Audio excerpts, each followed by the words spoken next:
आज का हम लोगों का टॉपिक है अरेंज मैरिज और लव मैरिज को जानना कि आपके कुंडली में अरेंज मैरिज का योग है या लव मैरिज का योग है। तो हम लोग सबसे पहले देखते हैं कि अरेंज मैरिज किस समय पे होता है। तो अरेंज मैरिज का मतलब होता है आपका मम्मी और पापा या जो भी घर के जो बड़े बुजुर्ग हैं आपके लाइफ में, जो आपके डिसीजन लेते हैं, उनके सहमति से शादी करना अरेंज मैरिज होती है। अब कुंडली में सबसे जो शादी वाला जो भाव होता है, सबसे पहला चीज हम लोग देखेंगे सप्तम भाव। और सप्तम भाव के स्वामी और पुरुष जातक के लिए जो होता है वो शुक्र का देखेंगे, और स्त्री जातक के लिए देखेंगे तो मंगल या बृहस्पति का हमें अध्ययन करना चाहिए। अगर ये मजबूत स्थिति में है तो विवाह उनका अवश्य होगा और अच्छा भी रहेगा। दूसरा है सप्तम भाव के अगर अलावा हम लोग देखें तो द्वितीय भाव जो फैमिली का हाउस होता है, इसको भी हमें देखना चाहिए। ये द्वितीय भाव है और इसको स्वामी को और इस द्वितीय भाव में कौन से ग्रह बैठे हैं इसका अध्ययन करना चाहिए। इससे भी हमें अरेंज मैरिज के लिए चीजें पता चलेगी। और फिर 11वां भाव, तीसरा भाव और 11वां भाव आपका इच्छा का भाव होता है। तो 11वां भाव भी अगर हम लोग देखते हैं और 11वां भाव में कौन से ग्रह बैठे हैं, 11वां भाव का कौन सा स्वामी कहाँ पे बैठा है और उसकी स्थिति कैसी है, इसको भी अध्ययन करना चाहिए शादी के लिए जानने से पहले, अरेंज मैरिज में स्पेशली।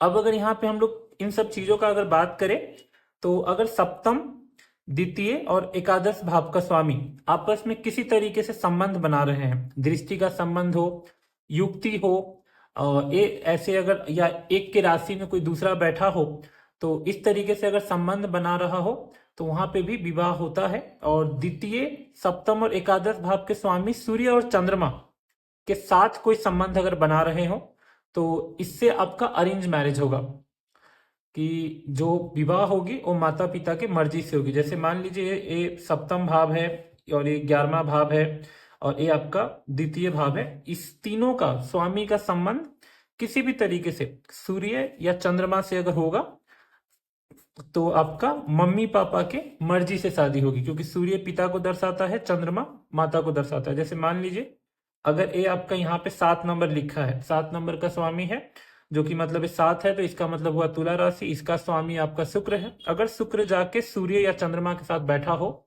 तो वहां पे ज्यादा चांसेस है कि आप मम्मी पापा के मर्जी से शादी करेंगे। तो ऐसे हम लोग शादी का योग देख सकते हैं कि जैसे कि सप्तम का स्वामी अगर सूर्य और चंद्रमा से युक्ति बना रहा हो तो ऐसे में अरेंज मैरिज होता है। सप्तम का स्वामी अगर द्वितीय भाव के स्वामी से, द्वितीय भाव से या द्वितीय भाव के स्वामी के साथ संबंध बना रहा हो तो यहाँ पे भी आपका अरेंज मैरिज या घर के मर्जी से घरेलू सपोर्ट के साथ आपका शादी होगा, ये चीज दिखाता है। और यदि शुक्र ग्रह और किसी तरह से चौथे भाव में या चौथे भाव के स्वामी के साथ या नवम भाव या नवम भाव के स्वामी के साथ अगर संबंध बनाए, चौथा भाव ये है, नवम भाव ये है, इसके या इसके साथ इसके स्वामी के साथ अगर संबंध बनाते हैं तो ऐसे स्थिति में भी अरेंज मैरिज होने की संभावना ज्यादा होती है, क्योंकि नवम भाव आपका मेन गार्जियन का भाव होता है और चौथा भाव आपका माता का भाव होता है।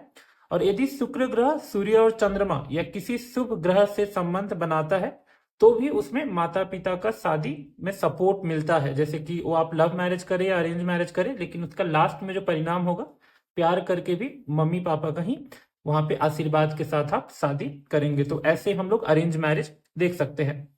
अब हम लोग जानते हैं कि लव मैरिज कैसे होती है। तो कुंडली में अगर आपका लव मैरिज का योग अगर हमें देखना हो तो उसमें हम लोग सप्तम भाव को देखेंगे और इसकी स्वामी की स्थिति के बारे में देखेंगे, क्योंकि मैरिज तो मैरिज होती है, वो लव मैरिज हो या अरेंज मैरिज हो, तो सप्तम भाव दोनों में ही बहुत ही जरूरी भाव है।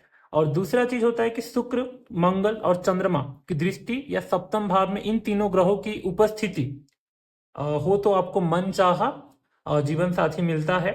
और अगर वहां पे आपके जीवन में प्यार नहीं हो रहा है, जैसे अगर पंचम भाव आपका मैलिफिक है, अच्छा नहीं है, और अगर आपको प्यार नहीं भी मिलता है लाइफ में, तो जो मम्मी पापा आपके शादी के लिए जो लड़का ढूंढ के लाएंगे या जो लड़की ढूंढ के लाएंगे, उनके साथ आपको शादी से पहले प्यार हो चुका होगा।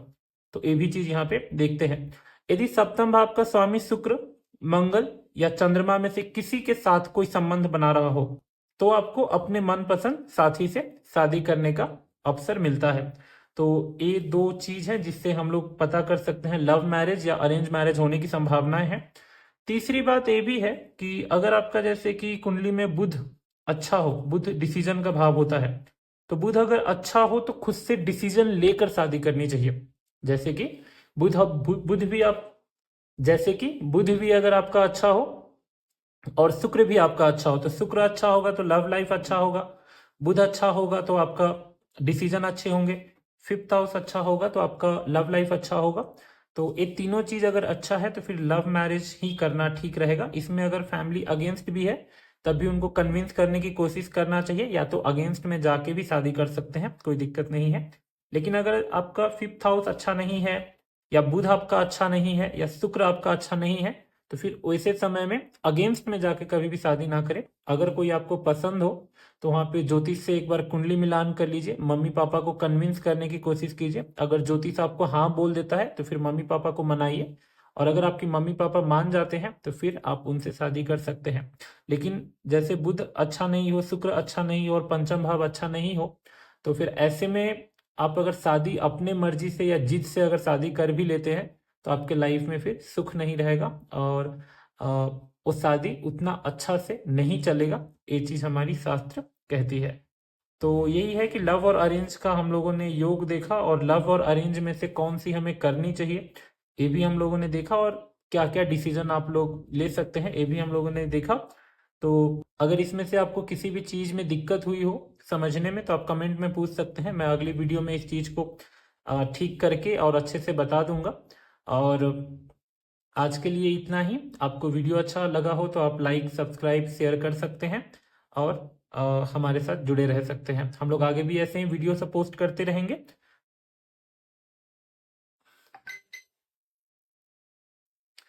हम लोगों से जुड़े रहिए, हम लोगों से जुड़े रहिए, हम लोग आगे भी ऐसे ही वीडियो पोस्ट करते रहेंगे और आपके लिए कुछ नया चीज लेके आते रहेंगे। राधे राधे।